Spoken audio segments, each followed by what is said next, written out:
Hello and welcome to the opening show of our primetime series, What Would You Do? If you see something and you think it's wrong, do you step in or do you step away? What people say and what they do aren't always the same. That's why our hidden cameras are so revealing. In our first scenario, we weren't sure what to expect when our opinionated man behind the counter meets the Muslim woman in a headscarf. Deep in the heart of Texas, at this little roadside bakery, bigotry is being served with the coffee and bacon. Sir, I had a question. No, ma'am. We don't serve Muslims here. I'm sorry? This is America. We're at war with your people. I don't know what you think I am. I'm just trying to get an apple. Well, you're a terrorist is what you are. So, excuse me? You got to take your business elsewhere. We don't serve your kind here. The other customers at this bakery near Waco seem to hear everything, but they barely look at the Muslim woman, even when the language is tough to take. Get back on the camel and go back wherever you came from. Sir, I'm an American. I was born and raised in this country. No, you're not. Americans don't wear towels on their head. Muslim Americans say these are words they hear all the time in all parts of the country. But here at the bakery, what the customers don't know is that this Muslim woman and the man behind the counter are actors. The bakery is working with us, all part of a primetime hidden camera experiment on prejudice and patriotism. Please take your business elsewhere. Am I asking too much? When no one even tries to help her, she makes a direct appeal. Sir, would you mind ordering me an apple strudel? That's why I'm here. I can give you the money. I have no problem. That's not a problem with the money. Please, no, sir. I'm not going to let you order. But when he gives her the cold shoulder, she finally just leaves. You could have helped her out. You could have spoken up. Why not? Me speak up for her? Well, if he would try to do some harm to her or something, then I would have. But why not try to set him straight? I really think that a person that owns his own business should be able to say who they sell to. She's not American. Others seem to agree with our actor as to who's an American and who's not. Is it all based on the way we look? I'm an American citizen. I just would like an apple strudel, please. Well, I'm sorry. Then why don't you dress like an American? You're so American. This is for religious purposes, sir, and I don't think you have any right to say anything. So I'm religious. I don't wear, Halloween costumes around. I mean, am I wrong here, sir? Not me. I run my business the way I want to run. That's right. Don't come in here without shoes and skirt on. This customer is adamant that the man behind the counter is doing the right thing. I'm ready for you. But the fact is, it's against the law to deny service to someone based on their race or religion. My name is John Quinones, and I'm with ABC News. What did you think of what you heard here? I didn't hear anything racist. He told her he wouldn't serve her. Well, he can say he wouldn't serve you if you come in here barefooted without a shirt on. But she wasn't barefoot or without a shirt on. Well, she wasn't dressed right. What do you mean? If I was running a place, I'd do the same thing. You wouldn't let Muslims shop at your store? I sure wouldn't. We never expected customers to be so candid. How do I know you don't have a bomb in there? Watch what happens this time when, once again, our Muslim woman is denied service. This is not right. And again leaves. We reserve the right to not serve. That's right. Certain kind. That's right. That's, I appreciate seeing that. I think that's the first time I've ever seen that. He not only commends the man behind the counter for his discriminatory behavior, but he gives him the thumbs up, not once, but twice. Good job. All right. As he leaves. Sir, could I talk to you, sir, for a second? But when I approach, Sir, we're with ABC News. there is no thumbs up for me. We staged a little experiment in there to see how people would react to that kind of attitude. You're not an American. I am an American.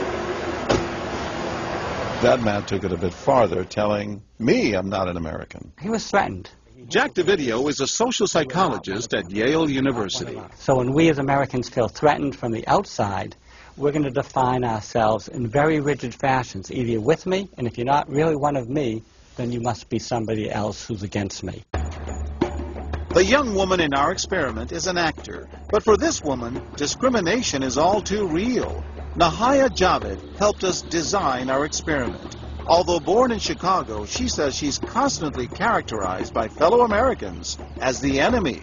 They always start off with, you're a terrorist, Osama lover, towel head, camel jockey, on and on.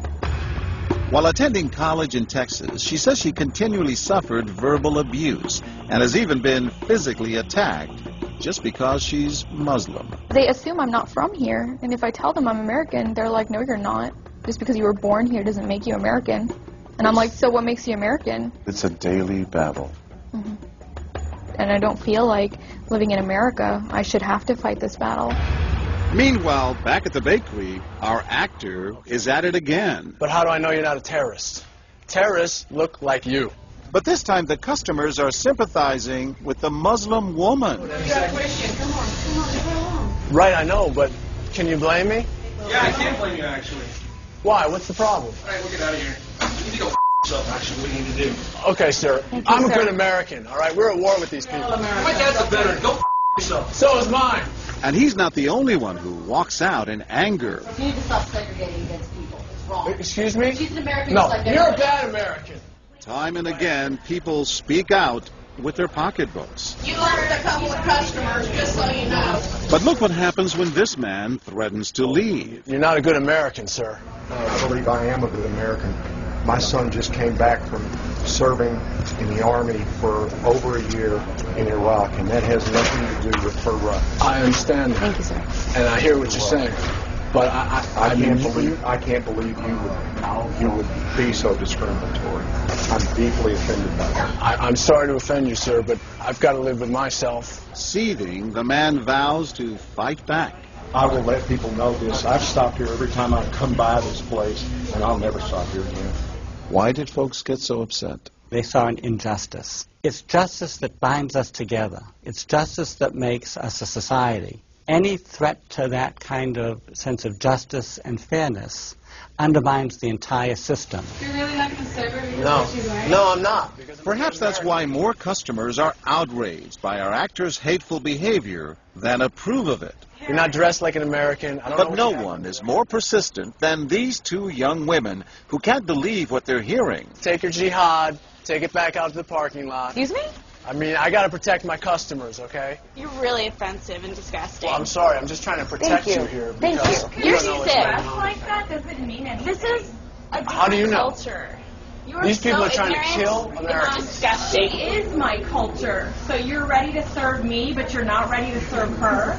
You're obviously dressed like an American. Big deal. She's Muslim. And unlike the others, they don't just leave in anger. They stand their ground. So you're going to regulate what people wear? Yes, because I believe Are you the the degree manager? of... No, I'm not the manager. Can I speak to your manager? I'm John Quinones with ABC News. It's only when we catch up with our heroines that they finally let their guards down. I'm with my friend who's, Muslim, and it's, I've just seen how people treat them differently, and it really hurts me.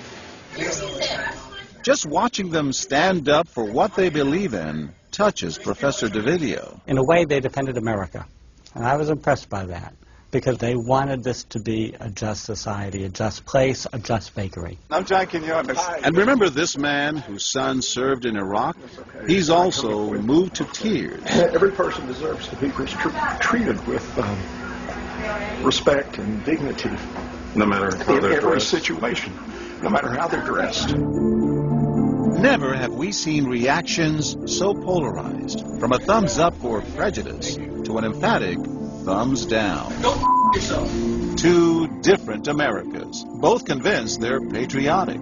At the end of the day, 13 people stood up for the Muslim woman, while 6 sided with the clerk. But the majority of the bystanders, 22, did or said absolutely nothing. That's what's most frightening to Muslims like Nahaya, who was watching our experiment. In fact, so frightening that they often avoid going out by themselves. It's really sad because I'm old enough to be able to do things by myself. I shouldn't need a chaperone all the time. But that one time that I'm alone and something bad might happen, I'd rather be safe than sorry. Hi, I'm Nahaya. It's no wonder this young woman was so moved by the people who came forward to protect a stranger who just happens to be Muslim. Thank you so much for what you did, and I wish more people would do these types of things. And I do too. It would make my life a lot easier. God go with you.